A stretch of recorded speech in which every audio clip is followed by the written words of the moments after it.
my two items that I use for time, so I can't really tell who's here. A lot of people are here, but obviously we don't need a quorum to do this. So just for the record, this is the Town of Woodbridge, the third and final Joint Board of Finance, Board of Selectmen meeting for the purpose of reviewing operating budgets and in some cases capital also.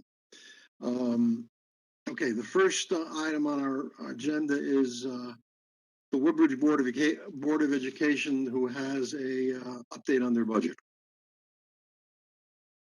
Thank you very much, everyone, for allowing us to return to your boards this evening to discuss the revised fiscal year 23 operating budget and capital budget requests from the Woodbridge Board of Education.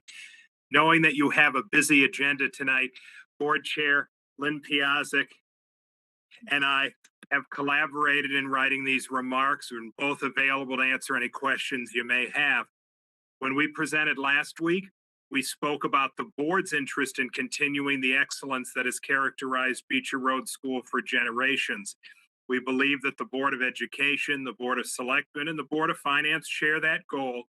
At the same time, we appreciate the important obligation to fund such excellence in a way that is respectful of the taxpayers of Woodbridge.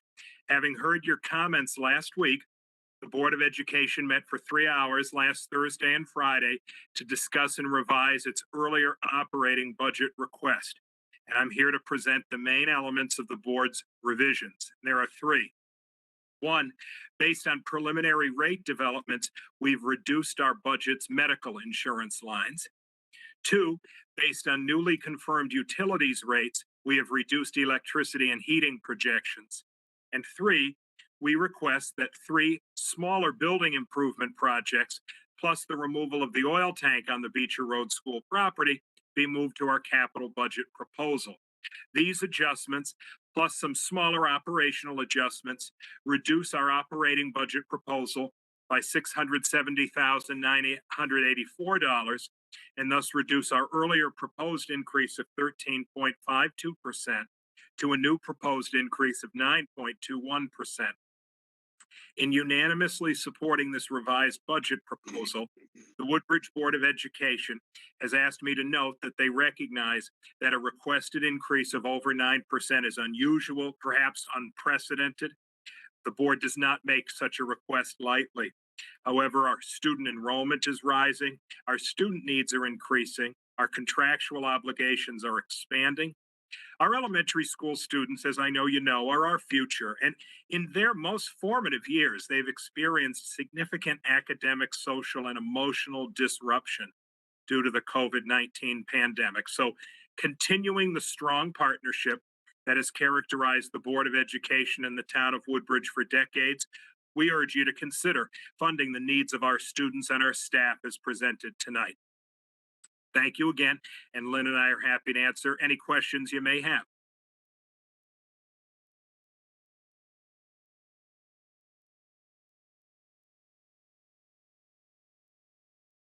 Anybody? No? Going once. Twice. About 3 times. Nobody? Yeah, wait. You have somebody? No? I got one question. Go ahead. What was the amount, well, Dr. Bud, that the budget's been reduced? $670,984. Okay. That's correct. Yeah. Anybody else? Okay, I guess we're all set. Thank you very much. Okay, take care. Thank you. Again, I can't see who's, I see Paul Curry, coach, just checked in. Yes. Sorry, I'm late. That's okay. Now we're all right, we're gonna get going with the rest of this now. Next on the agenda, or what was previously first on the agenda, is the very highly respected town clerk, Stephanie Charleglio. And Stephanie, the floor is yours. Thank you. Thank you. The town clerk's office has many responsibilities in the town, state, and federal government.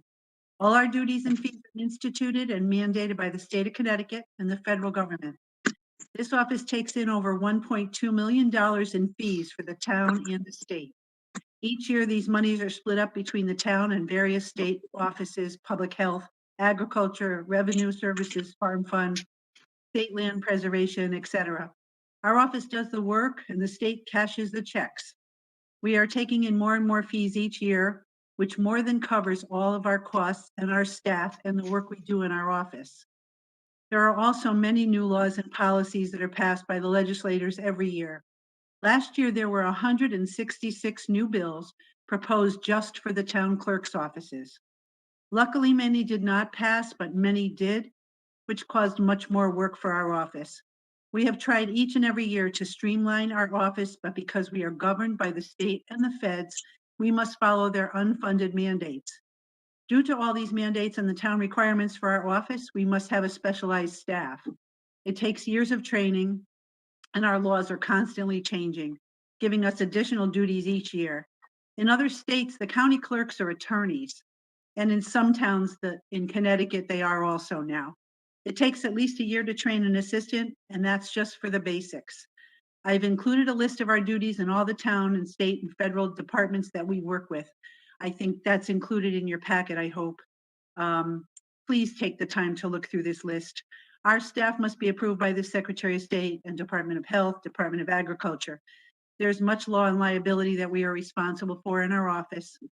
This coming year, we have a governor's election, a primary in March, and a primary in August, and a referendum in May, along with conventions and caucuses.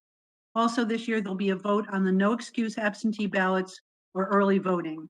At this point, we are unsure what the Secretary of State will do regarding issuance of absentee ballots for these elections. It's very possible the state will require us to send absentee ballot applications and ballots to the entire voting population. Of course, there'll be no monies available from the federal or state government. We have 7,000 voters in the town of Woodbridge. The cost is 50 cents per envelope for an application to go out and 65 cents for the ballots. The applications alone would cost our office an additional $3,500 just for one election. And for the ballots would be a cost of an additional $4,500. I've increased the line item for our elections to $12,000, which happens every other year when we have big election years, the governor's and the presidential elections. But this does not even include any of the extra money for these unforeseen mandates from the state. These monies in my budget cover the cost of programming the cards for the voting machines, service to the machines, ballots, absentee ballots, etc. for our 2 districts. I have begged our state legislators, to no avail, to put us back to 1 voting district in our town to save money. And yet they have left us still with 2 districts so far. The decision has not been made yet for redistricting the congressional districts, so it's possible we could even be split into 3 districts. This year, we'll be training for a new death registry program and a new and updated voter registration program and a new trade name program. We always hope that these new programs from the state will make our life easier, but it always seems to happen that it makes our job much more time-consuming and difficult. We'll also be training 2 new part-time employees to replace the 2 wonderful part-time assistants that have retired this year. The town has asked us what cuts we could make to our budget. I must tell you that any cuts would hurt our office and its responsibilities. We have had budget cuts now for the last 15 years. There are many things we could really use in this office, but I refrain from asking because the budgets have been so tight. Our vaults haven't been painted and walls haven't been painted in 30 years. Our rugs haven't been cleaned in 5 years. The shaded sides of the town hall on the town clerk side are black with mold. They need to be power washed. I have 3 dehumidifiers going in the offices and vaults all the time to keep the humidity in control to preserve our town records, instead of requesting an updated and expensive HVAC system. Our windows are broken and too dangerous to open and close.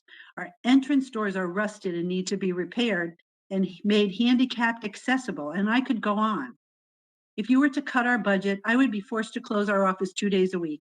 I would have to cancel my restoration of the town documents and re-indexing of hard-to-read handwritten land records. Our services are vital to the town, and as I said before, mandated by the state of Connecticut and the federal government in addition to the town of Woodbridge. We have 4 vaults in the town clerk's office, 2 offices, 6 phones, 7 computers. We only have part-time staff in the town clerk's office, and they receive no benefits, no health care, no vacation, no personal days, no legal holidays, not even Thanksgiving and Christmas. Yet they are loyal and they serve the public in every way they can. Not paying for those benefits over the years have saved the town hundreds of thousands of dollars. Their salaries compared to other towns surveyed are way below the hourly rate of other towns by $5 to $7 per hour. Our town has lost countless employees over the last few years, and I really believe the only alternative left is to cut our services. If we were to close the town offices in the town 1 day a week, we could be open late one night till 6 or 6:30 and open earlier in the morning for public convenience. Most of us are already here early and stay late for free. We could close down Thursday night until Monday morning, and we would save on heating and cooling costs, electricity, and also wear and tear of cars, roads, and the air quality, which is so precious, to reduce pollution traveling back and forth to work 1 day a week. And employees costs. And FYI, there are about 118 towns, this was as of 2 years ago, in our state, out of 169 towns that are closed 1 day or part. There are more and more towns each year following along. And also many, many businesses have been using the 4-day work week for years and found that it's an advantage to everyone. Every year, you have asked us to cut our budgets, and all of us in the town hall, police, fire, public works, human services, library, recreation, have all done our very best to comply. But there comes a point where we have nothing left to cut. We all return our leftover monies to the town at the end of the year. And unfortunately, we don't have the luxury of voting for our offices to keep the money like the Amity Board of Education does. So we're even unable to roll it over for the following year if there are any monies left. Please consider leaving the monies in my budget that I have asked for. And just so that you know, these 3 books, I don't know if you can see these here. These 3 books are the laws that the state legislators have passed this year, just this year. I don't even know what to say about that, but I just wanted to show you. I don't know if you can see it very well because it's not in person, but there's probably a couple thousand laws in there. And that's all I have. If you have any questions, I'm here. Anybody have any questions for Stephanie? Unfortunately, it seems like a lot of our departments are making the same plea as Stephanie is. And that is that they don't get enough money, they could use more money, and things that should have gotten done don't get done. And it's sad because certainly as I've said again and again and again, we've squeezed all our departments year after year after year. And there's just nothing left to squeeze. I mean, the time has come that we just can't keep asking every other department except 1 or 2 to work on a closer budget. You can't do it. I mean, as Stephanie is saying. So, and as we heard Brad Parsons say, and Adam Parsons, and I'm sure Frank Cappiello, there's no more room to squeeze all these other town departments. We've eliminated, in the past 5 years, we have a net reduction in personnel. We've basically done everything we can do, and it's got to stop. It's got to stop. So I completely understand what you're saying, Stephanie. I really do. Thank you. Anybody have a question for Stephanie? They do a great job in the Register. They're always there, and they're very accommodating, and I commend you for your department. Well, Anybody? thank you. No. Okay, thank you, Steph. Thank you. Okay, next is the Registrar of Voters. Why am I echoing here? That's because I took my mute off. Sorry, I'll put it on to you. Okay, so that's the 2 registrars. Yeah, this is Panel. I'm here, and Anna's on the phone also. Pamela, I'm on video now. Oh, okay. Oh, good to see you. Okay. There You want me to? There we go. Yeah. Present? Let's go. Sure. Yeah, let me just run through real quick what the big difference between this year and last year is. Unfortunately, we always have this timing problem. We're going from a year this year in which we have no elections to next year in which we are planning for a federal state election, 2 primaries, 1 Democrat, 1 Republican, and a couple referendums. So, that's really, other than that, we would be flat, but the difference is those elections. Also, normally in the past, in this sort of year, we would have an offset in that we wouldn't have to do a canvass because of the May municipal election. But because that's been moved to November, we now have to do a canvass each year. So that will no longer, be, unfortunately, be an offset to, in the odd years. Other than that, I'll entertain any questions. Or Anna, do you have anything to say? I just have one quick thing. I don't know, I'm getting a little feedback here. So I hope. Are you hearing me double? No? Not that time. Not that Okay, time. good. Seems like it's We're hoping to finally implement the e-poll books. Hopefully for the May budget referendum so that we can use that as a little training exercise before November. We have all the equipment for that, which is a matter of purchasing the software, which is minimal. We also have 2 new deputies, so there requires some training for them. And also, I am reviewing all the files that we have in the vault because our vault is maxed out now. And I'm hoping that by the end of this year, calendar year, we should be really clean and up to date on all the files. So I've been busy doing that. Other than that, we just proceed. We're in the middle of just starting our canvas for this year, which of course is not part of next year's budget, but it will be. And we're writing everything down that we do so that we have a nice, concise agenda for what we have to do for a canvas. That's all I have to add at this point. Any questions? well, certainly with the number of elections, understandable that your budget's going up. So, who has a question? I heard somebody else. I had a question. So how much is this canvas costing this year? Canvas roughly. Unfortunately, I apologize. I'm at home and I had a rough number. Roughly, the canvas costs $4,000 or $4,500. That's basically, it's all personnel time and postage. The two big parts of that are personnel time and postage. And could you explain what it is? What's involved in a canvas? No, why we have a change? Oh, normal, because you by state law you are required. You can only canvass between January and May, and you cannot canvass within 5 months of an election. So when we had a municipal election in May, we could not canvass in the year that we had the municipal election in May. But now that election has been moved to November, not only can we canvass, we're required by law to do so. So now we have to canvass every year instead of every other year. Thank you. Anyone else? Yeah, quick question, panel or Anna. Can you tell us what the benefit of canvassing is? Yes, it clears out all the voters that are no longer active. We send out a special letter, which is a very powerful letter, to each of the voters that we suspect are no longer in Woodbridge. And if we get the letter back from them saying they've moved out, then we take them off. If we get the letter back from the post office saying undeliverable, we can make them inactive. If we don't get the letter back at all, we can make them inactive. So that improves our active status considerably. So that potentially will help all voters vote on election day. Oh yeah, Yes. canvas is a very good thing to keep our rolls clean. Yeah. Thank you. Anybody else? No? Okay. Thank you very much. I have one question. Wait a minute.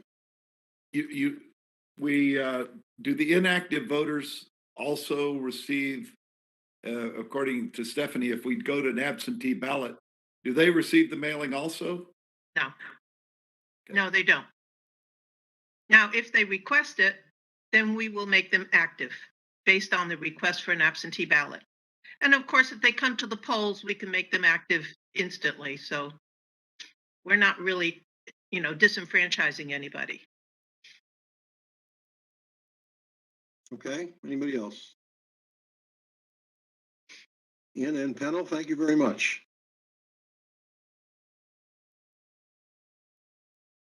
Okay, next up is the tax collector. Tab 1155. Is Mrs. Crisco here?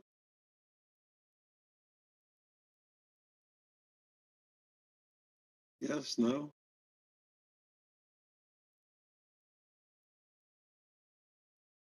I saw her at one point. She might still be she's open till 7 o'clock tonight. She's for- here. I see her.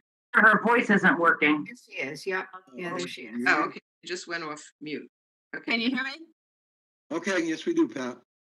Okay. In case anyone out there is watching this and hasn't paid their taxes yet, we'll be here till 7 o'clock. As of tomorrow, the 2nd, you will be delinquent and interest will be due. So you have a few minutes. Oh, we have somebody walking in the door right now. We'll go over the budget. We have usually had for many years a very slim budget. Our main projects increases come with postage and printing, things over which we don't have a lot of control. I don't know if you can. One of the things that we have asked to keep is a portion of our conferences and dues, because now we have to be recertified, and to be able to be recertified, you have to attend these conferences. Linda and I both have more than enough scheduled amounts right now, so we're fine. But we're just looking to the future. That's about it. I just want to know that part of our money does go for sending out reminders, and they've been usually pretty effective here. That's one reason we do it. We've been very lucky that our collection rate has been pretty good. We're in the top 10 in the state out of 169 towns, and I plan on staying there. I don't know, anybody have any questions for me, or? Any questions for Pat Crisco? Okay, continue on, Pat. 99% works, although 100% would be a little better, but Oh, I'm sorry. we'll give it that 1% leeway. There's only one Yeah, you town work that on does that this year. 100%, and that's Torrington, and that's because they sell everything to Oh, everybody. no, that doesn't count. We don't I sell don't think anything. you want me to do that. Thank you very much, Pat. Get back to Thank collecting you. those taxes. All right, we'll keep. Otherwise it's 3% you get hit for, right? Yeah. 1.5 and 1.5. Yeah. Okay, next up. Matt, this is Beth. I have a question. It brought to my attention. I don't know if Anna and Pelnel, I can't see, or maybe Stephanie knows. What is the E-Poli poll thing that you guys mentioned? That's something brand new. They still The here? e-poll computers register voters as they come in instead of doing it by hand. The towns have been practicing with this. A few towns have been practicing with this for quite a few years now. And I believe the registrars have it in their budget for these e-poll books, but they're just a computer.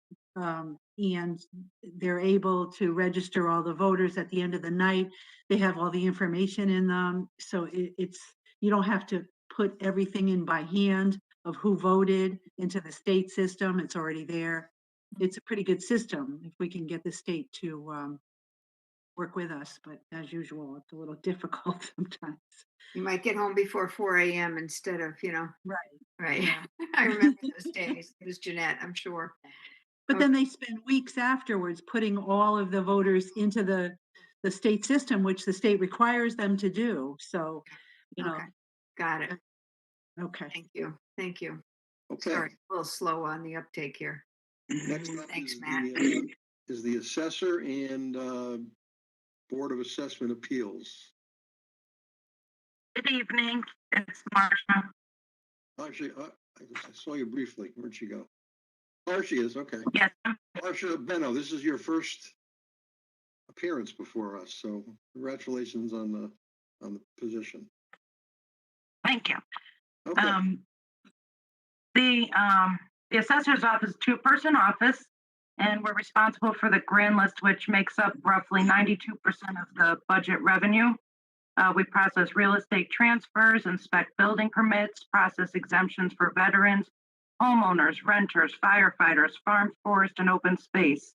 We price and administer motor vehicles along with adds, deletes, and prorates through the years. Our office also processes, values, and maintains business personal property. And there are various other duties and state reporting and statutory requirements of our office. Last year, our office utilized approximately about 0.34% of the total budget and about 0.91% of the total town budget. We do respectfully request a slight increase to a few line items, but we did try to reduce a couple. The reason for the increases are our pricing guides for the motor vehicles have increased. JD Power and Associates took over NADA this past year, and they have a very aggressive increase. Instead of us paying roughly $500, it's going to be closer to $900 the first year, and increase in 2023 as well. And that is the pricing guides that are recommended by the Office of Policy and Management that the state of Connecticut assessors use. I also put in for a slight increase on the professional services, which we have right now as our New England Geosystems, which provides the map to online of our town.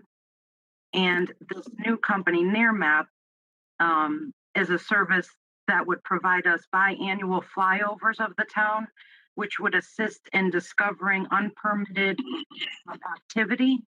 We can look and do a side-by-side comparison of what it was 6 months ago to what it is 6 months now. And they actually have numerous programs that are available, but I just put in for the basics this year for the budget.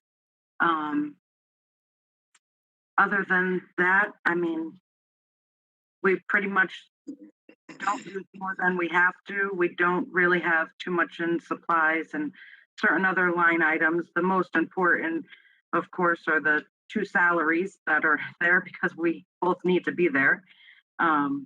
And the education, which I have, in order to keep up my certification, I have to have 50 credit hours over a 5-year period. So for the association fees and meetings or education, that goes towards that. I think that's about it as far as the budget.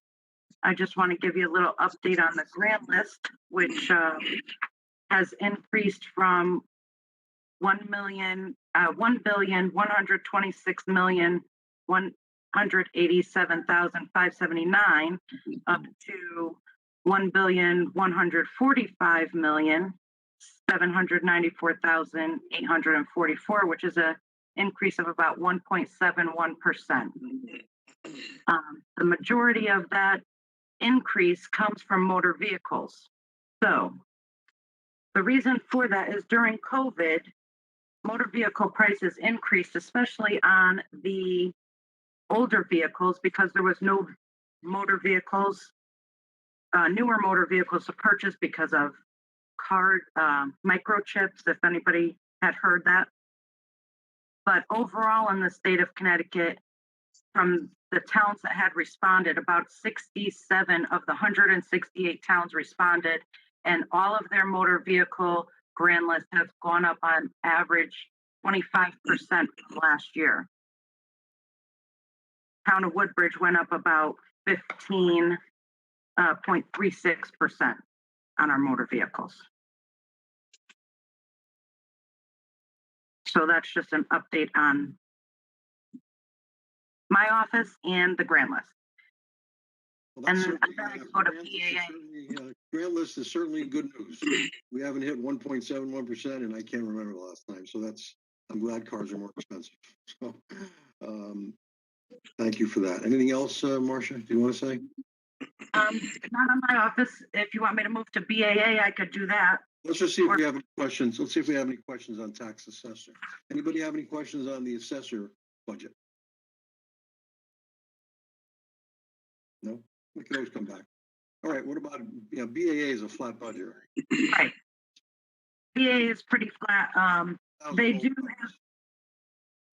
have some, I could foresee that there's going to be a little overage, but I think I could move, this year with some funding that's still in there. So they should be all set. Okay, any questions for Marcia on anything? Okay, thank you very much, Marcia. Thank you. All righty. Next up is the Fire Commission. Chief Rowland is here, I'm sure. I have let him pop in now. Can you guys hear me? I hear you. We don't see you though. How about now? It's okay. We see Chief Rowland and Karen Kravitz, who's chairman of the Fire Commission. So, Hi, everybody. Good evening, guys. So what we're gonna do is we're gonna go on some of the items that we went up this year. What I want to stress to you guys is I know we were asked to go to 0%, and I'm gonna run through this and show you where we could get to 0%. But I want to, as we go through some of these numbers are really they're going up because our vendors are going up. And as we go through the numbers, I can go over why they're going up and how much. So the first one we're going to go is part-time maintenance. We're going up to 20,270. This is the line where William works 20 hours a week cleaning the building, keeping the trucks decontaminated, so the guys are safe, keeping the building nice and clean. We funded him last year up until December 31st, and then we sent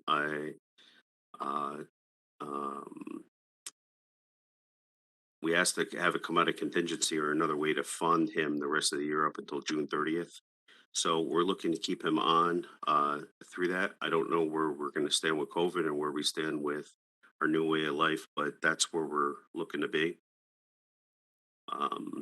Next line is part-time all other. Part-time all other, we're going up $1,000. That's our engineers. And if we look at that line and we go down to our repair maintenance machine line, we have 75,000 in there now. We've been slowly increasing that line.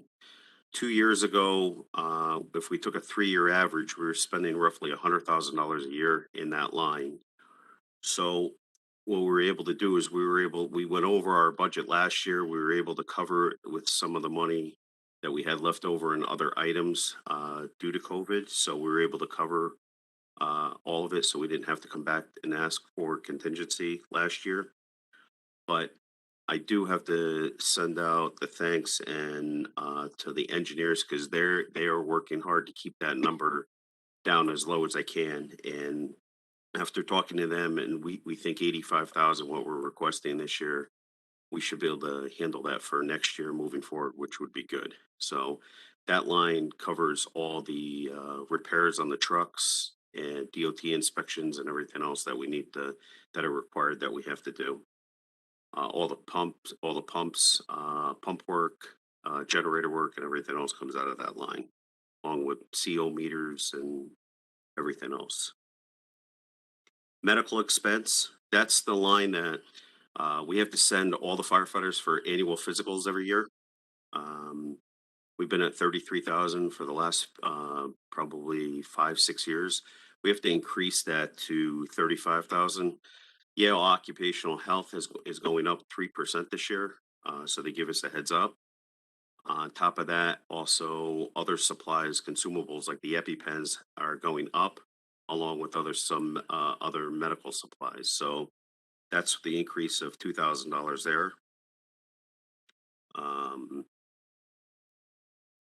repair maintenance vehicle, or I'm sorry, that 53520, that's all the testing that we have to do between the fire hose testing, pump testing, ladder testing, SCBA testing. So that's our testing line item, and what we understand from our vendors is there's going to be a cost increase.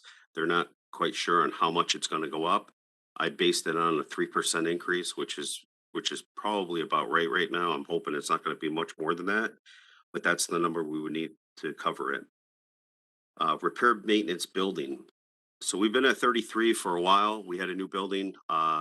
That number's been pretty accurate moving forward. We are the building, we occupied it in 2009. So we're seeing some other issues going on. We're trying to keep up with the maintenance the best we can on the building. And we're doing a pretty good job at it, I think, because we don't have nothing major going on. But I'm thinking we're probably going to be we need to start replacing maybe some carpet and stuff, just so it doesn't be a big number at the end in another couple of years where we're coming and asking for 20 or 30,000. So I'd like to increase that by $2,000 next year. Rentals and equipment, that's our copier, that's the trash removal, that's oxygen tanks. There is a cost increase. We actually had a cost increase on our trash this year by about 4%. So we did enter into an agreement with our copier, I want to say about 8 months ago. So that's worked out pretty well, but that's where I think we need to be. Communications, telephone, we're going up a little bit. That's what we have been normally spending over the last 2 years, and that's an accurate number. Communications radio, I know this is a big number. It was 164,510 last year. It's going up to 170 this year. It's a $6,000 increase roughly. What the town did is when we built the new radio system a few years ago, we entered into an agreement that takes care of all this, the service agreement. It does. So the new radio systems, there's two parts of it. There's a software side of it, and then there's a hardware side of it. So the software side of it, you got to look at it as like your computer. So you have to keep upgrading it, do updates, and that's something we don't really want to have to give up. That this year is $34,300. So that is something we need to keep. When it comes down to a 0%, if we need to cut somewhere, we can cut the maintenance side of it, which is $74,237. That coverage there includes if any of the equipment goes down, anything breaks, it's all covered. It gets 100% warranted. They come out, they repair it, or they replace it at no charge to the town, parts and labor.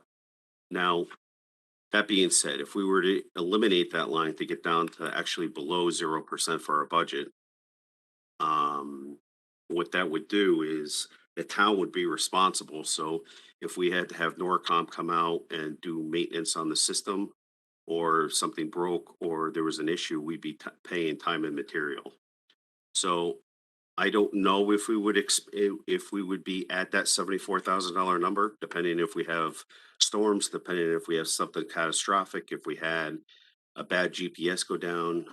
Like a GPS alone is roughly $30,000 if we had to replace it and pay out of pocket plus labor. So when we look at some of these things, I don't know if it makes sense. I mean, this is something we talked about 3 years ago when we entered into. We did a 6-year plan with this, so it goes up a little bit each year. So last year we were at 72,660. This year we're at 74,237. So that's one of the items that we looked at. We can cut if we had to, but once again, there is liability. If it does break, we'd be responsible for it. And this radio system's not just for fire. This is for fire, police, and public works. So this is the actual main brain of the whole radio system itself. Communication security is going up a little bit only because the age of it was bought and installed and put into motion back in 2009 when the firehouse was done. The card access system basically is what that is. That's the brain of it. That controls the new firehouse, the old firehouse, town hall, public works, and part of the center building. So we're basically maintaining all that equipment. So we're going up only a couple $100 in that line. Technical, we're gonna go from 42 to 45. That's where I think we're gonna more end up being this year. Consumables, that line does the speedy dry, the drip pans, all the everyday supplies that we use on a fire call or at an accident scene.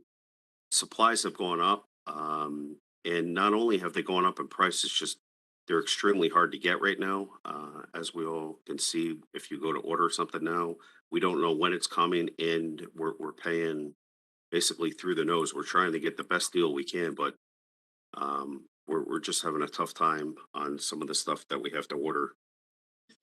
Gear replacement. So gear replacement, we're looking to go up $3,000.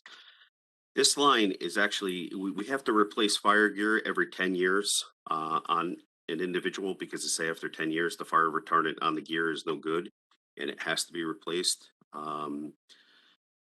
What's also good about this line is, and the reason for the increase this year is we actually, during COVID, we actually ended up gaining 3 new firefighters. So I know if you turn on the TV, I know like a week ago, I think Channel 8 had it on where volunteer firefighters are having issues getting personnel. We're actually on the other side of that, which is really good. So we're actually getting, we got 3 new firefighters in the last year. So it's really a positive thing for us and for you guys, so we can keep this going.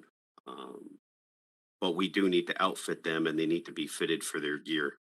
They just can't wear anybody's gear. They have to be, the gear has to be fitted toward them for OSHA and NFPA situations. Tires, we're looking for $1,500 more. And when we look at that, we have to replace our tires every 7 years. So per DOT, we have to replace the tires. We don't have a choice, even if the tire looks brand new or there's nothing wrong with it. What they look at is, it's not like, we're not like a dump truck where we're not carrying weight. We carry weight 365, 7 days a week, 365 days a year, 24 hours a day. And we have constant weight on the tires. So they say after 7 years, the tire's been stressed enough where we can't use it for emergency vehicles. So what we end up doing is, when we get our tires switched out, we end up giving them over to Public Works, and they can use them on the dump truck or on their equipment down there. So that's the reason for the increase. And when we look at $8,500, that could be a truck, maybe a truck and a half if we're lucky. So tires on these trucks aren't cheap. Electric and buildings. So we asked for 45,745. And the reason being is we were under that Energy Light program, which is actually going to end this fiscal year. So we're actually asking for a decrease in that line to 39,000. So I know we asked for 45,745. We're asking to decrease that line to 39,000. And the last item we should talk about is hydrants. So I know this came up at the annual town meeting last year, and people are asking about hydrants and why we're paying for that. We own our hydrants just like any other town owns a hydrant. All we have to do, we're not paying for water. We have to pay to have access to the water. So if we have a fire, we have access to the hydrant to get water. So that's the reason for that. It's something we don't really have much leeway. We can't really negotiate. But there is going to be a 6% increase in that line this year from RWA. So once again, some of these things are really out of our control. When we go back to one other thing under building maintenance, our elevator contract is going up 3% from Kone Elevator. So when we tie all these things together, there's not a lot we can really cut from. And what we're going up is basically, we don't have much room to move around here, other than if we wanted to take the chance possibly with the radio contract. Or I know the other thing was fire prevention, which was another $5,000, which basically that whole line covers the fire hat, little red fire hats, the coloring books, the crayons for the kids and everything else. And the fire marshal, Joe Capucci, goes out and does 800 or 900 kids a year in October for Fire Prevention Month. So that's where we are. So if you guys have questions, I'd be more than happy to answer them. Or Sean, do you know that contract, the radio contract? Is that all or nothing? I mean, is there a lesser contract maybe where you don't have to go for the full load? It's a little more deductible or something? Or is it just that's that or nothing? I think we can deduct the hardware part, meaning I would think we'd still want to pay for the maintenance side of it, meaning having, if we have an issue in the middle of the night, we're not paying premium rate to have them come out. But it's something I can look into and see if we can, and I'll work with Tony on that to see if that number Yeah. can come down. Yeah, that's a good idea. Any other questions for Sean? David? Yeah, Sean, Sure. on the part-time maintenance, so if the guidelines on COVID change, is all, that increase is all driven by COVID? Is that what I understand? So it was driven by COVID when we implemented it, probably, I want to say it was 18 months ago. And it's worked out where we have that. If COVID works out and we don't have to deal with it, even, I think it's getting better now as we see the positivity rate drop. I don't know if it's going to come back. They're talking about another variant, talking about this. So I don't see it dropping. I think it will drop a little bit in the summertime, but I think come next fall, next winter, we're going to be roughly in that same boat where we're going to try to keep everybody on board the most we can. So I won't see it do anything there. If anything, if we're in a better spot with all this, I would look to see cutting the cleaning custodial line down a little bit, which I would look to possibly move Ercolano cleaning down to 1 day a week, which they're only here for a couple hours doing what they need to do.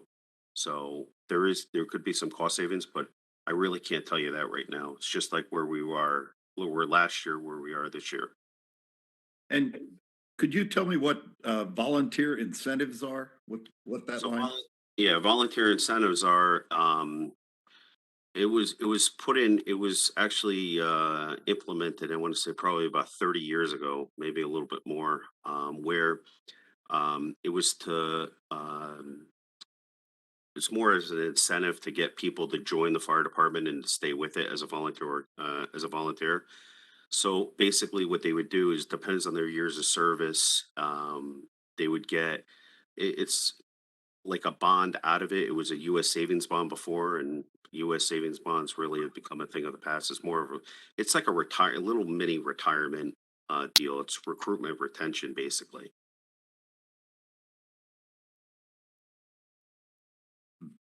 So it's annual, right? And it's a certain amount to every firefighter who meets their hours of service. Yeah, so they're only eligible for the retention program if they meet their minimum. So our minimum is 20% of fire calls, 25%, 50% of meetings, 50% of truck crews, and 50% of training as is designated. And then it's rough. How much is it? What's the range of what they get per year to? It all depends. That Is there a varies. range though? No, that varies. Varies depending on how many people are in the program, how many years of service that are in, and then that number fluctuates. But how many firefighters usually have to qualify roughly? So last year we actually had a pretty good year. We roughly had, I think, in the area about 35 firefighters that qualified for it. 35 or 40 firefighters that qualified for that Okay. program. Any other questions? No? No. I just want to stress to you guys that cost of everything we're doing here is just it's just through the roof. We're doing the best we can here. I mean, I got the engineers doing the best they can to keep that other number down, but it's really tough just because based on where we were last year compared to where we are this year, it's just cost of everything is just through the roof. Yeah, that's everywhere. We hear you. So Okay. Anybody else? No? All right. Thank you very much. thank you. And in our first segment, we have now Jeanette Klicksman in Human Services, tab 1410. Good evening, everybody. Can you hear me? Can you hear me, Jeanette? Yep. Yeah. Susan's gonna read a statement and then I'm gonna present the budget. First I have to apologize for being present up here at the top. I don't know if I pushed the wrong button when I came in, but anyhow, when I came on. Okay. I'm Susan Davidson, Chair of the Human Services Commission. The pandemic has been challenging in varying degrees for every resident of Woodbridge. Through it all, the town's Human Services Department has been a lifeline, a security blanket, a port in a storm, making it possible for seniors, youth, and in reality, all residents to feel safe in their homes, fed, warm, entertained, and vaccinated. During COVID, the department has reinvented itself as it copes with a constantly changing landscape, proving once again how crucial their services are to the well-being of all of us in town. At a time when aging in place is rising in popularity and deemed vital for seniors' independence, it is important to note that our age 55 and over population in Woodbridge has grown to almost 30% of our total population. Both the operating and capital budgets presented to you, the Board of Finance and Board of Selectmen tonight, represent hours of calculations and extreme fiscal restraint. We are asking only for what is necessary to continue our expanded mission to provide essential services to all Woodbridge residents.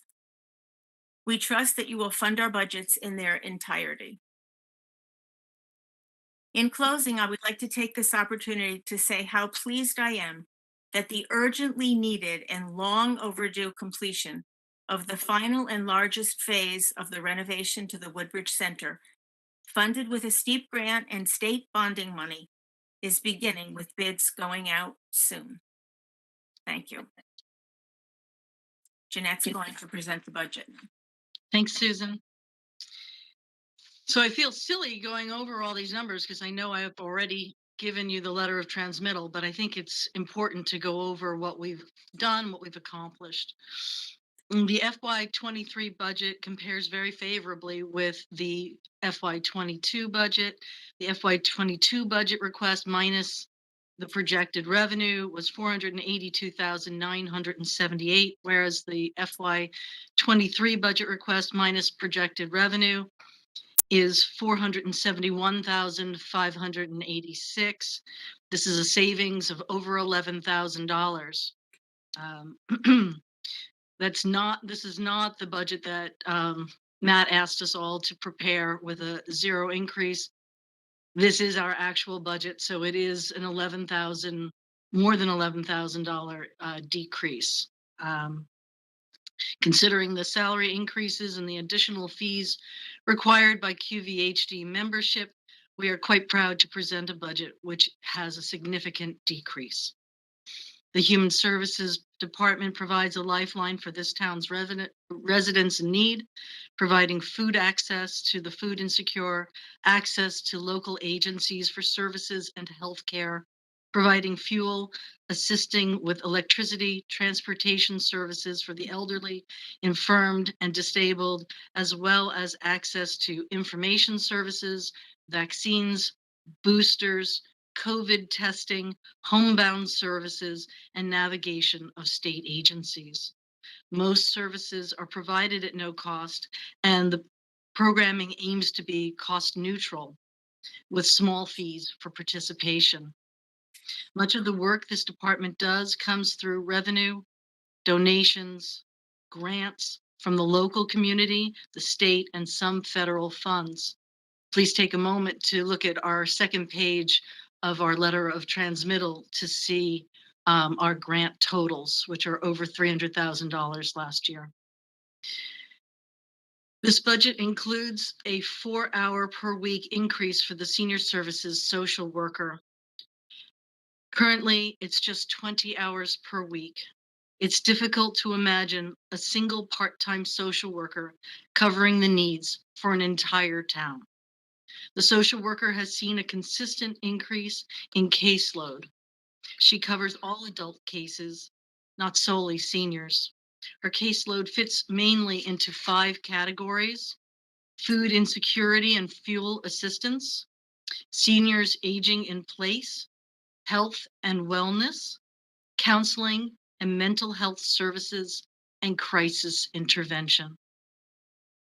We will be suggesting a change to the social worker's title from Senior Services Social Worker to Human Services Social Worker at our next Human Services Commission meeting on February 7th. This requested increase in hours will allow for additional coverage of her caseload. This line item is further offset in this budget by a reduction in the number of hours of vacation coverage in the senior center from 5 weeks to 3 weeks, which creates a savings of almost $2,000.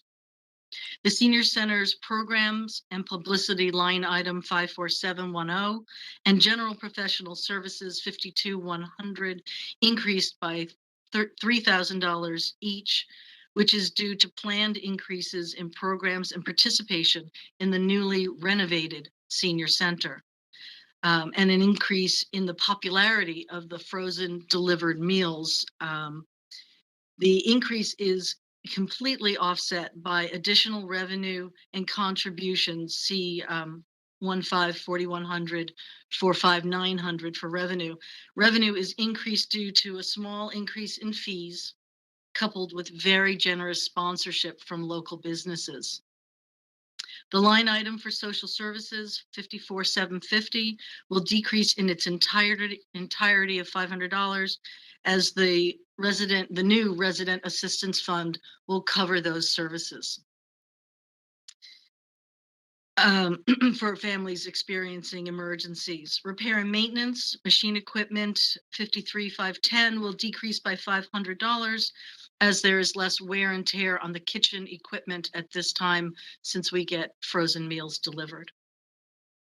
Communication cellular has also been decreased by $450, as we plan to remove the senior center cell phone, as all drivers have their own phones at this point.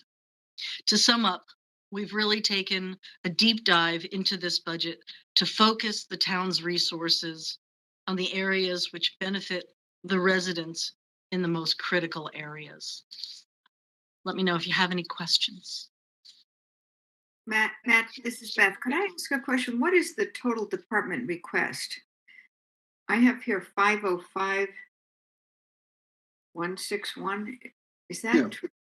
That's what it is, yeah. Okay, I thought it was decreasing. No?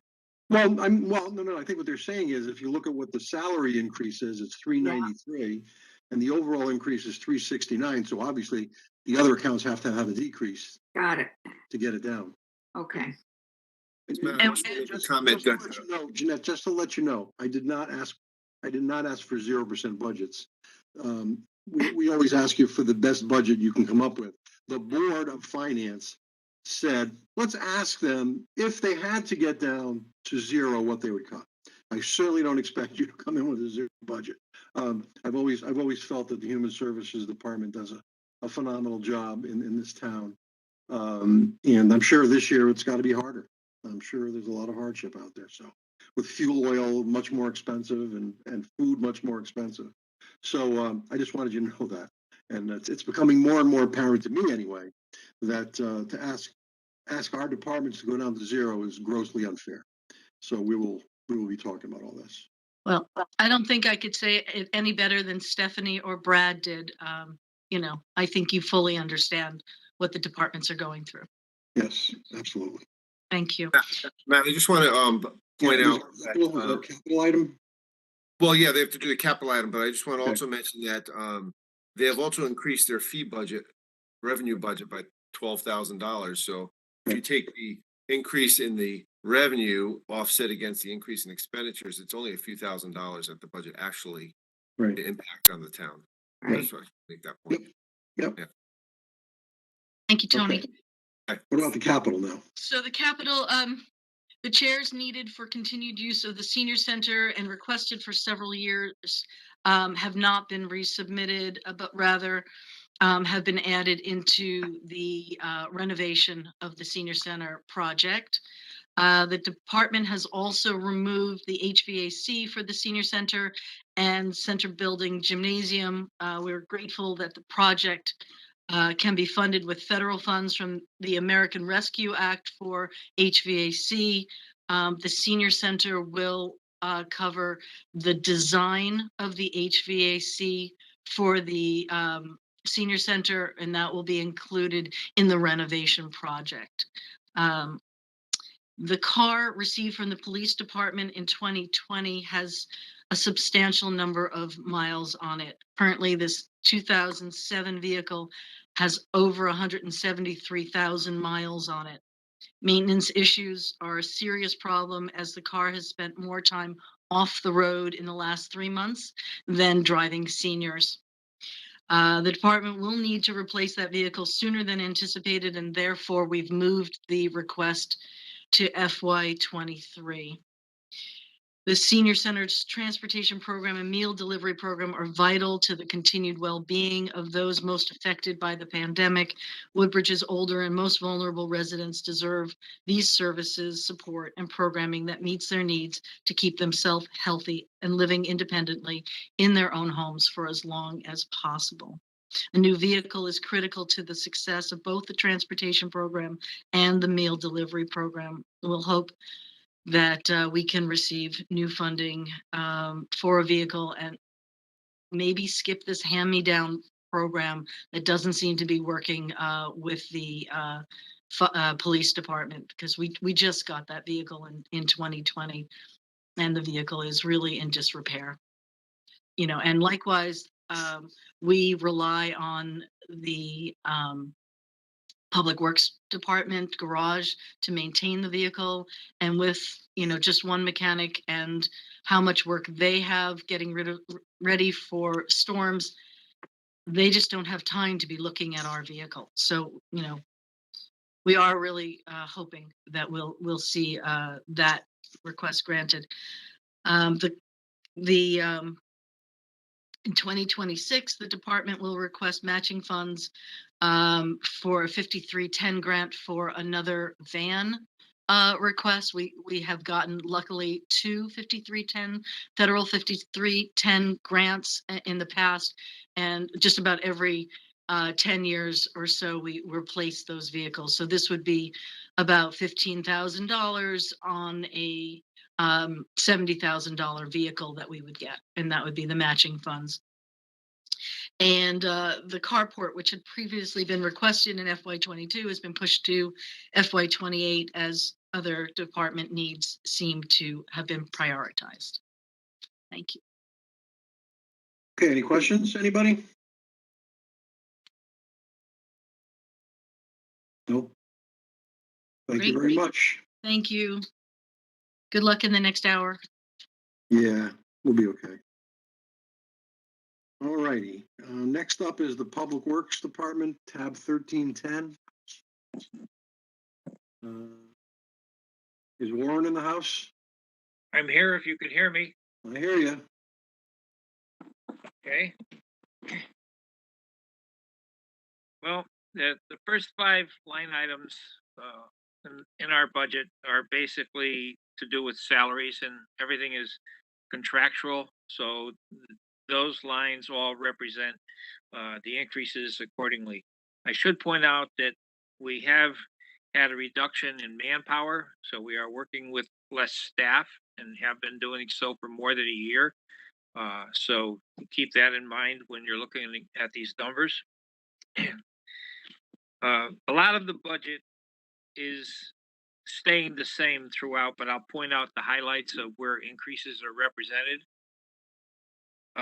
In the engineering line, 52,150, there's been an increased request there, and that is because I've tried to split out a 2-year survey of the town to evaluate our road system. A video survey will be done with ratings of our pavement, but we also can use that as a tool to find out which segments are in the most disrepair. We can find out where we need to spend the money exactly, and maybe we can segment out repairs as opposed to doing roads totally. But that's yet to be seen. Right now, we're doing it based on windshield survey of pavement condition, and that's a constantly changing thing anyways, because of weather and pavement degradation. Moving down relative to that, line 53,610, which is it's rentals of equipment, but it's also services where we hire out contractors to do work. This line took an increase basically because the tree budget. I've made the request again to increase that because the volume of trees that we're not addressing, and to get those services, and that's all bid service. I've been informed by our catch basin contractor that they're no longer participating in the central COG bid participation. So when that goes out to bid, we'll have to see where those numbers come. I'm expecting to have possibly some increase in catch basin service costs. And line painting, there's paint in itself has been dramatically increased.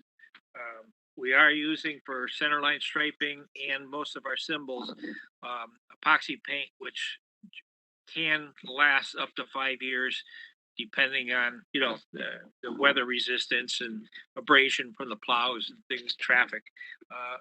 But paint has taken a heavy hit, and that's represented in that line. Moving on down through the budget, a lot of the line items, there's a zero increase represented right through until we get to the last page of the budget. And we in line 51, let's see what it is. It's here 55,160, sand salt. This year we had under budgeted what the actual cost would be. It's a bid that goes out.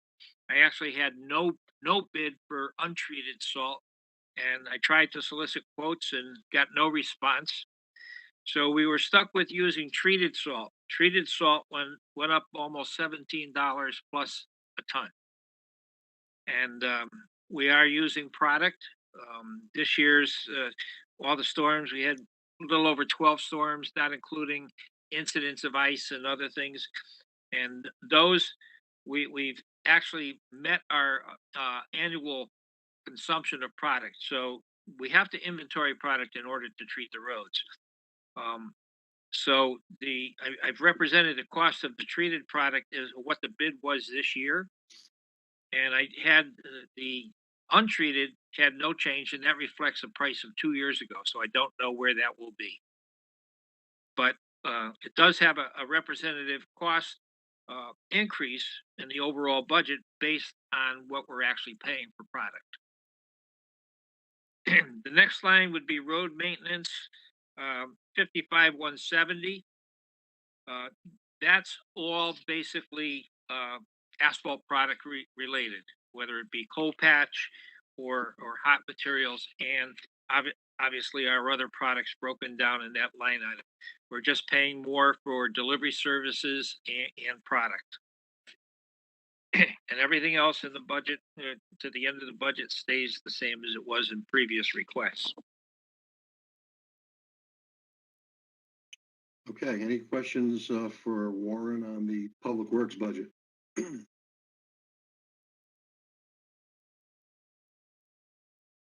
All right, how we all set on? I know last time we spoke, Warren, you could only get straight salt. You can't get that other stuff. No, straight salt we cannot get. Oh, you cannot get straight salt. Okay, just the other way around. Treated salt I can purchase, and they were good enough to extend my purchasing capability, and the product is available. Which there's a benefit to using that product anyways. I had some soft discussions with Tony about eliminating the straight salt because it's basically based on temperature. The treated salt works better in ice conditions and at the lower temperatures where salt stops working.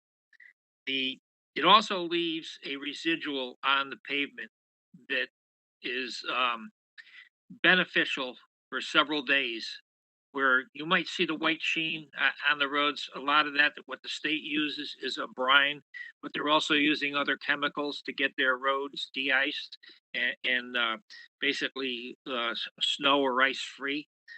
We don't use those chemicals. The treated salt is better for the environment because of the additives in it. It doesn't have those harmful environmental effects, and it doesn't degrade, let's say, the automobiles and things like that to the same magnitude that those chemicals would. But the treated salt is available. We get that product basically from Morton. They're the sole supplier of that particular product. They've gone through some transitions this year. I had contact issues to begin with, but I've maintained the front person for that company. I've maintained a rapport with them, and I called and left a voicemail this morning and sent an email as a follow-up, and I got a response within an hour. The company is really good to deal with, and the product works for us. We can put less of the treated salt down on the road and get a long-term effect and a better either a melting or de-icing effect from that. So there's a possibility we may want to transition over to just using treated salt. Okay, any other questions for Public Works? All right, let's go on to waste management. That doesn't seem to be anything earth-shattering here. Anything you wanted to highlight, Warren?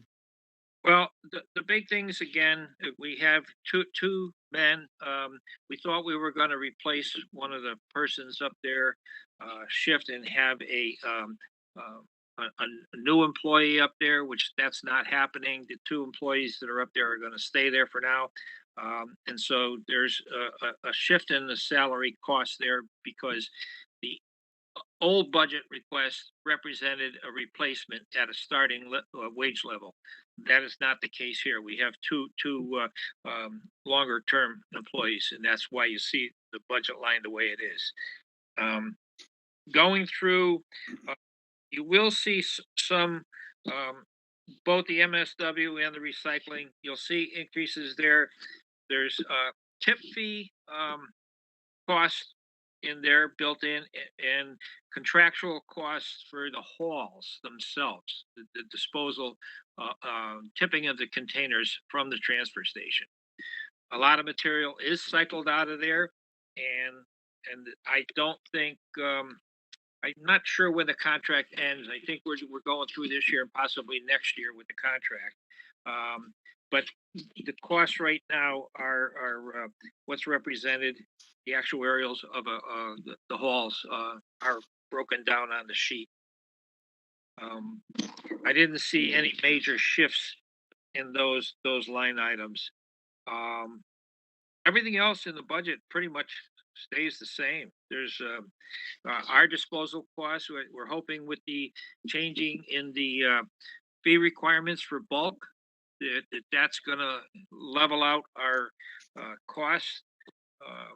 With anybody that's using bulk items to dispose of, we won't have that dramatic offset in the cost of disposal versus what we take in on the product. So hopefully that we'll have to follow that for a while. The new fee actually went into effect today. Okay, any questions on waste management? All right, thank you, Warren. Okay, thank you. Good night. Next up is the Board of Finance. Tab 1170.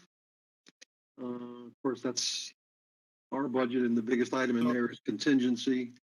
I'm going to do the rest of the budgets from here on out. You're going to do them? Yeah, the rest of them are. Okay. Anything you want to say about Board of Finance? Like I said, it's pretty straightforward. It's contingency. That's the. Yeah. Any questions on Board of Finance? All right, medical services, which is AMR, right? Correct. Which is contract. Fixed contract for AMR. And That's the majority of the budget. It's still a zero increase from, there were 3 years of no increase to the AMR contract. And so this is, we're still in that zero increase time frame. And the regional services is a regional CMED that we belong to. And that's pretty much it. Any questions on medical services? Yeah, Tony, Dwight. Yes, Dwight. Yeah.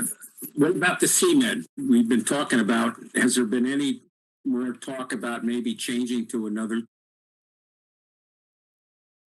There's been some little bit of talk, but no action yet that would would impact the budget at this point.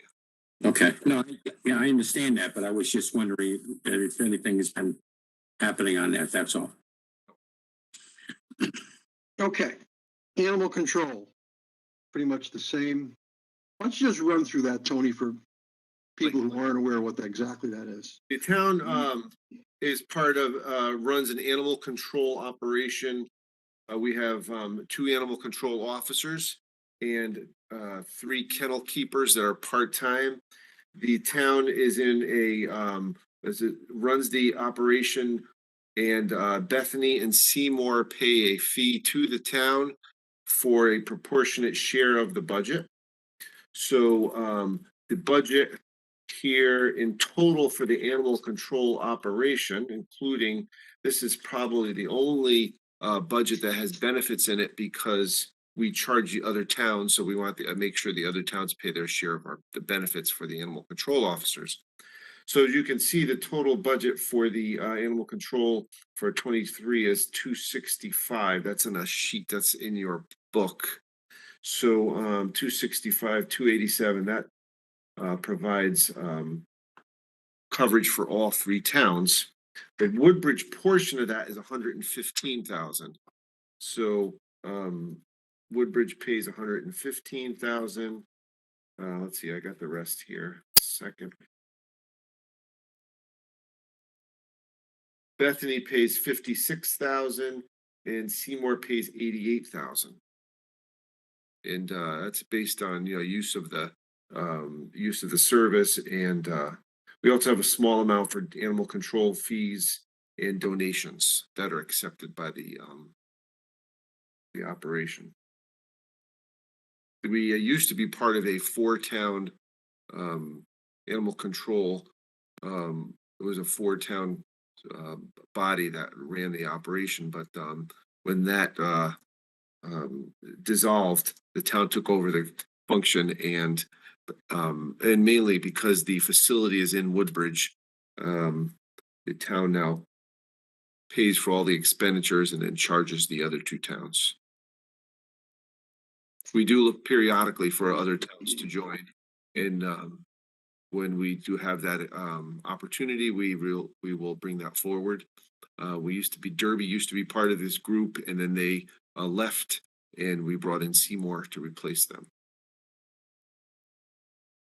Any questions on that? All right, then employee benefits, 1710. Okay. I'm sure that's a medical insurance thing, the increase. I want to just run through some of these accounts for, so these are our employee benefits. The FICA and Medicare is simply a match, as you all know, 6.2 and 1.45% of eligible wages. So those are reflective of the rest of the budget. So basically what I do is when the rest of the budget is decided upon, whether it be position counts and overtime amounts and other items are finalized, this is all formula driven, and it just generates our amount we would pay in FICA and Medicare. So this is pretty much the rest of the budget will impact what happens in this line, in this department. The same is true for retirement. The town is a member of the Municipal Employees Retirement Fund. It's a fund that's operated by the state of Connecticut. We have been a member since I think the 50s, and it's very difficult to extract yourself from that fund. You have to pay all of any outstanding liabilities that exist, And I believe it's pretty well funded, though. I think it's in the 80, mid 80%, high 80% funded. So it's pretty well funded. You would have to pay all of that funding, and you have to have a plan that's equal to or better than. These are the rules that have been in place since the 50s, and as much as we tried to change that, we've been unsuccessful. And it's all driven by the state and state statute and the controller's office. So anyway, we were presented with a match, and each year we have to match based on the amount that the controller's office sends us, and then we apply that match to all those eligible for retirement. So again, that's pretty much a formula item there. Healthcare, we are still in negotiations for. I'm hopeful and pretty hopeful that we'll be going down in these accounts, and that we've been primarily due to favorable market forces and favorable claims. We should be able to reduce those amounts. And so I'm hopeful by the time the Board of Finance meets to set the budget, we'll have updated figures for that. So that's some good news there. As you can see, they're all into mid to anywhere between 7 and 9% at the moment, but it should be lower than that. And OPEB contribution is our contribution to other post-employee retirement benefits. That's a fund we have set up. It's probably has $7 million in it, and the idea is to fully fund retiree health care. And once we get to that point, we will no longer have to fund retiree healthcare out of the budget. So as you can see, the retiree healthcare figure is a little over $1 million. We eliminated healthcare and retirement for employees back in 2016. So I always talk about the three major long-term impacts, financial impacts that you have to be careful. And one is healthcare for retirees, which we've eliminated about 5-6 years ago. So that's just for existing employees. The second is debt service, which we're going to get into pretty next, I think. And the third is retirement costs, which we've discussed is pretty much a fixed cost. There's not much, unless we change the law, there's not much we can do at the moment. Well, the last item is workers' compensation.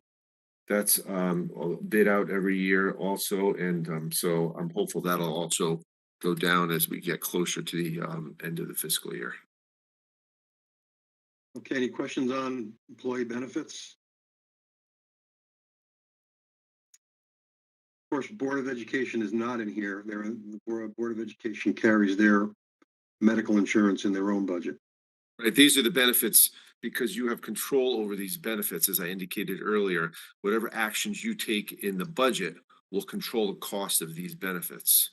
So you have control over all of the levels in each of these benefits, whether it's a payroll match, workers' compensation is a lot of that's driven by the amount of payroll times the risk factor for each class. So we would pay more for, say, an police officer than we would for a clerical position, because the likelihood of injury is a lot higher. So that's why these are in a separate budget. Yeah, how about debt service, Tony? Yeah, actually, I have a presentation on that. Okay. But first, let's go through briefly. These are all of the projects we have outstanding for debt service, and you could see the amount is $2,244,240, and that includes the radio system, purchase of the country club, the public works facility, the renovations at Beecher School, and a small amount of refunding we did in 2015. And so I just want to, Karen, if you can allow me to share my screen. You're all set. Okay.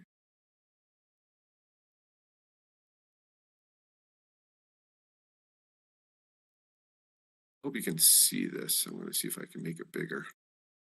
There's graphs after this. I know this looks a little hard to see, but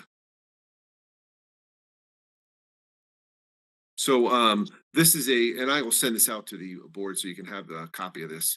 This is a illustration of all of our debt service and the debt going out for 10 years.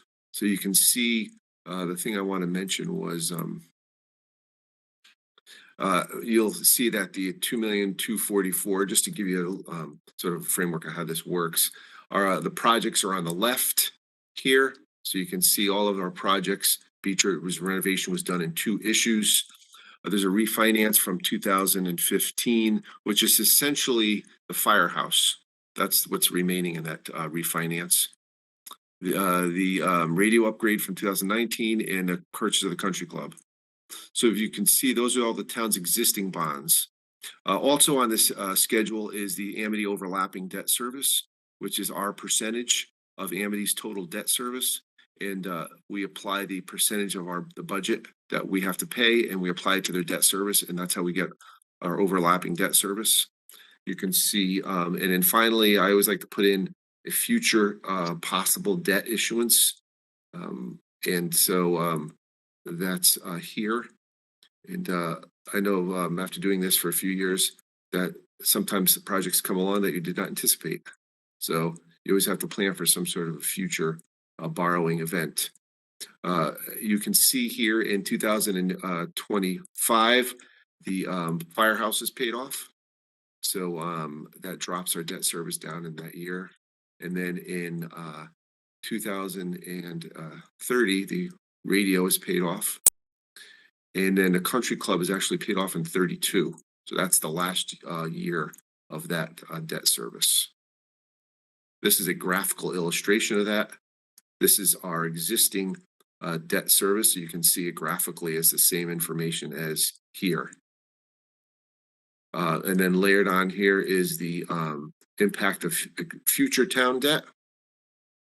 That's a $10 million issuance over in the next 3 or 4 years. And finally, there's the Amity overlapping debt service. The Amity project is paid off significantly here also. So you can see the project from it was that 2002, Matt, 2003, maybe, starts to it's paid off pretty much in the next few years. So our total debt service from all 3 goes down significantly in the next few years. We also like to track our debt fiscal indicators. And there are 3 main fiscal indicators that we like to keep an eye on. One is debt per capita. So this is total debt owed by the town per capita, which is divided by the population. And you can see where ours is. It tops out here about 2,500. The state average currently is 2,639. So as you can see, we're below the state average on our debt per capita.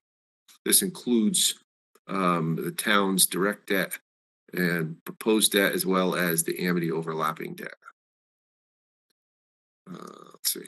The next is the direct and overlapping debt service as a percentage of our total operating budget. And it's an industry standard that you'd really like to have your debt service lower than 10% of your budget. And that's often looked at by rating agencies as sort of a benchmark. As you can see, ours is around 7%. And finally, the direct and overlapping debt. This is total debt, not as opposed to debt service. And this is a percentage of your grand list. So the state average is about 2.5%. And we're just a little under that here in our biggest year. But you can see each one falls off significantly in the next few years. Just wanted to give a little brief presentation. Are there any questions? I had a quick question for you, Tony. When you talk about the Amity overlapping debt, that's their existing debt, but I wasn't clear if they were presenting to us with their operating budget any thoughts they have for future borrowing that they might do by referendum. Did they send any new? I didn't. Yeah, I received it. Terry sent me all their debt schedules, and I didn't. There was nothing in there I saw that was. It was all existing debt. You're correct. I think they did one in 2020. Maybe was the last one. Does that make sense? They did the turf field. Yeah, turf field, right? So that includes that debt, but does not include any new debt they may be thinking of over the next 10 years. Right, so if they're gonna go out to voters, they do that directly, they don't come to us at all first. Correct. So they could add, their overlapping debt is not necessarily gonna behave the way we see it on these charts, although That's would that it correct. would. If they have a need out in here, this could go up. That's a Yeah. good point. Yeah. Okay, They thank just you. haven't identified that yet. Great, thanks. Okay.